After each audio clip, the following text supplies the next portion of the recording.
let's get into immigration with Governor Ventura. New book just came out yesterday, Don't Start the Revolution Without Me. He kicked off his tour on Larry King last night, and he's coming here second. We're honored to have him. Let's go ahead and play a clip, about a minute clip from Larry King live last night with Governor Ventura. Well, 2 days ago, I just finished a film called Wood Shop up in Boulder, Colorado. So I'm back doing a little acting again, which is a lot of fun. But I'm living now at least half the year down in the Baja in Mexico, Larry. I live 1 hour from pavement and 1 hour from electricity, about 850 miles down there. And amazingly, I live with those brown-skinned people that frighten Lou Dobbs so much. I mean, these people that just strike fear into Lou Dobbs. I can assure Lou they're great people. I live among them. Have you removed yourself from conventional society? In a way, yeah, because I'm off the grid.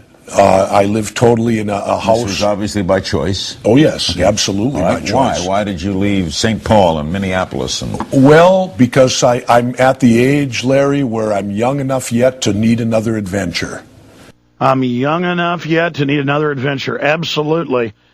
I lust after adventure, tied down to this radio microphone. But it is an adventure. Going to talk to Jesse Ventura.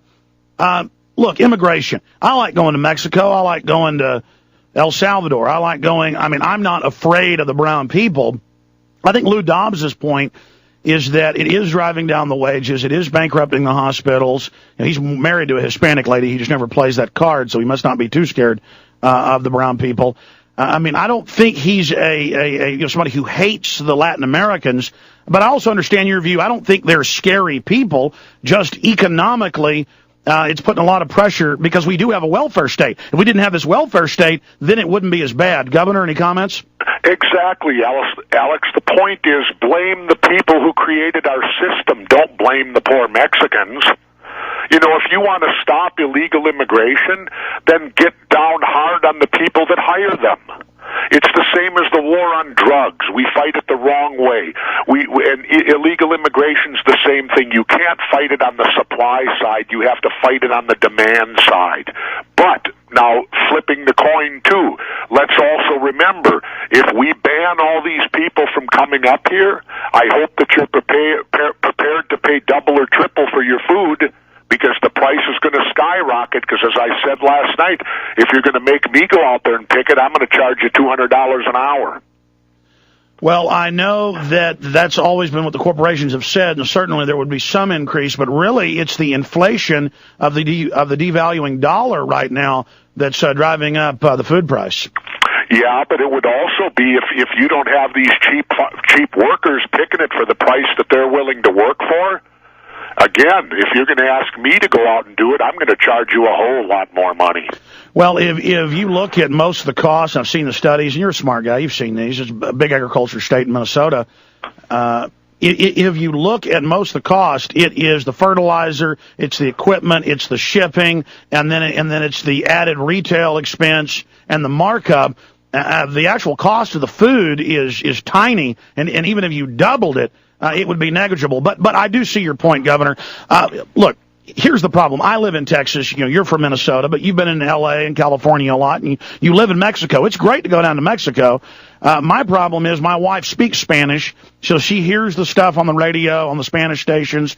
She reads it in the magazine. She tells me about it, and it's stuff like, we're taking over your country. This used to be Mexico. We're going to get you.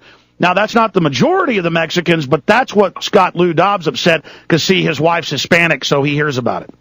Well, and the point being, they're going to take over our country because it belongs to Mexico in the first place. Well, I got news for you. A fence isn't going to be the answer.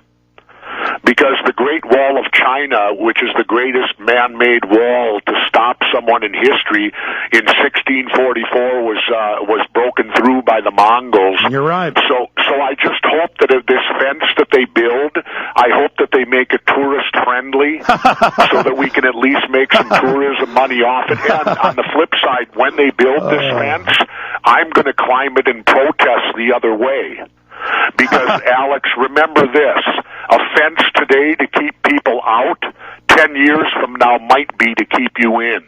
Well, I love how you think, and that's the point I've made, is that we do need to prosecute the employers who are, hiring people for $3 an hour with no insurance, no nothing, and then depressing our entire standard of living. And I do agree that a fence is going to be pretty much worthless unless it's patrolled by the military, and then the whole country's a concentration camp. Exactly. What that does is turn us into East Berlin. And I don't particularly want to live in the old East Berlin. Okay, well, we got 30 million illegals here. They say 20, but it's more like 30. What would you do as president about that? Boy. Again, you'd have to come down. The only reason I believe they're all coming up here is for economic reasons. Absolutely. The jobs are up here. It's available to them. So if you're going to attack and stop it, you have to stop it at the hiring, and you have to make it so that the people who hire the illegals are not in a position to do so, that they need to hire people here. And then you have to convince our people to do the jobs that the illegals are doing. Because, I love playing golf, and I play golf all summer up in Minnesota, and I'll tell you this, if you've got the Mexicans working on the golf course, you're going to have a premier golf course, because there's something about them. They got green thumbs. Believe me, you don't have to tell me that. Type of stuff. I know. We've tried to plant orange trees and other stuff, and then we can't do it, and then the Mexicans come over, and they just magically... It's like they're wizards or something. Yeah, and they're the same on golf courses. Your golf course is going to be beautiful. So, I think that rather than setting up this East German type defense system or putting our military at the border, I think we would do far much better to try to help, and I hate to say this too, if the economy were to rise up in Mexico, I think you would see the end of the Mexican illegal immigration up to here. Well, that brings me, Governor, into my next point.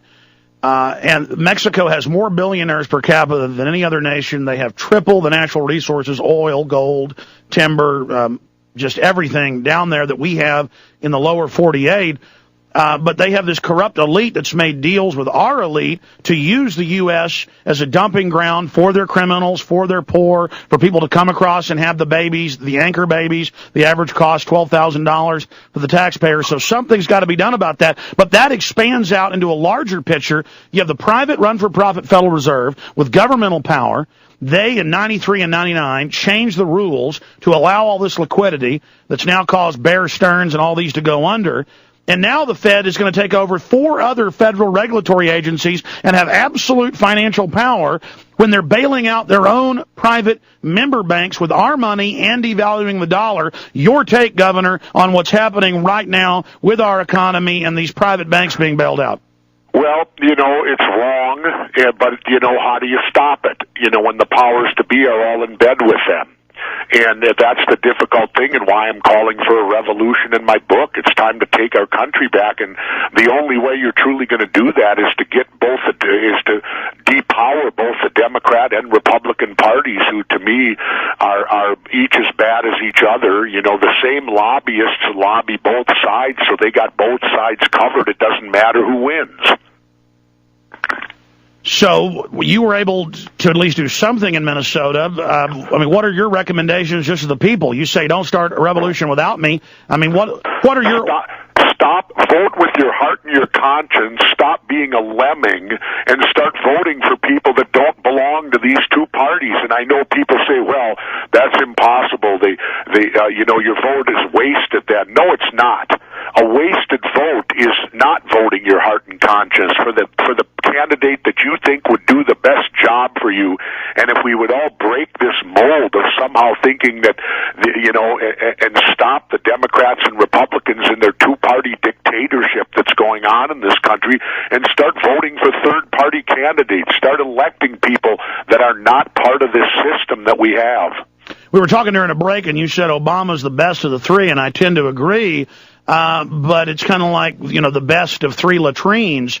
He is for the establishment on every issue, but he did vote right on the war, so we got to hand him, that. But your take on this race, Barack Obama, Hillary, bomb, Iran, McCain? Well, first of all, McCain has already said that we'll stay stay in Iraq for 100 years if we have to, so that eliminates him from any consideration on my part. The problem with Hillary is this. If you count when George H.W. Bush was vice president with Reagan, we have had only, in the administration, we've had only Bushes and Clintons since 1980 now. That's 28 years. Are we a dual monarchy? Because if Hillary gets elected for 2 terms, that's another eight years of Clintons, which will be more than half of my adult life. Well, So Bush is I'm even 56 years old, and we've had Clintons and Bushes in the White House since over half of the time that I've been allowed to vote. That's a good point. When Reagan got in with his VP, how old were you in 1980? In 1980, I would have been what? I was born in 51.